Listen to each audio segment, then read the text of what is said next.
Recently, the Xbox 360 turned 20 years old, and yes, that is absolutely as frightening as it sounds. In November of 2005, Microsoft entered the 7th console generation with what is, to me, still the single largest console leap from one generation to another.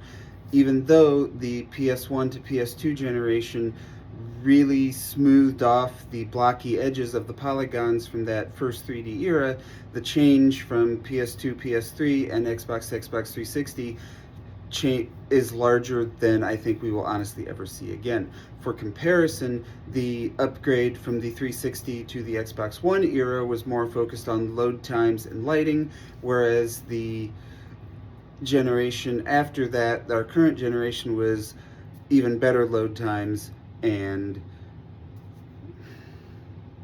I don't even remember, 4K. That's what it is. 4K. That's how much I care about 4K right now. This freaking thing is an original style Xbox 360 console. Original to the point that it does not even have an HDMI port. Manufactured in June of 2006, and it does not actually look like it has been sent through repair. These guys were beasts in a time when dual core computing was something that only the absolute elite had.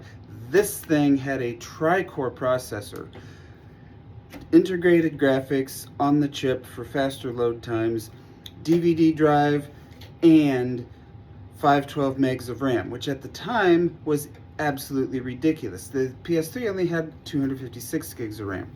However, this had three little problems, and it's three red lights right on this circle. That was mainly caused for two reasons. Number one, the fans are here. The processor and GPU are here. This space has a plastic shroud that just bleeds heat all the way right back into the system.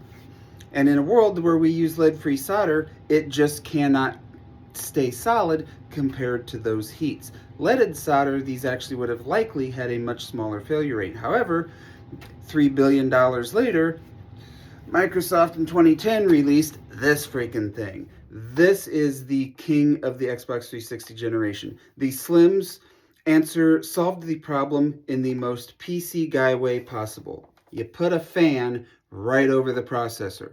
Literally, this is all it took. They spent 5 years revising this thing to try to fix the problem that just needed a heatsink over the processor.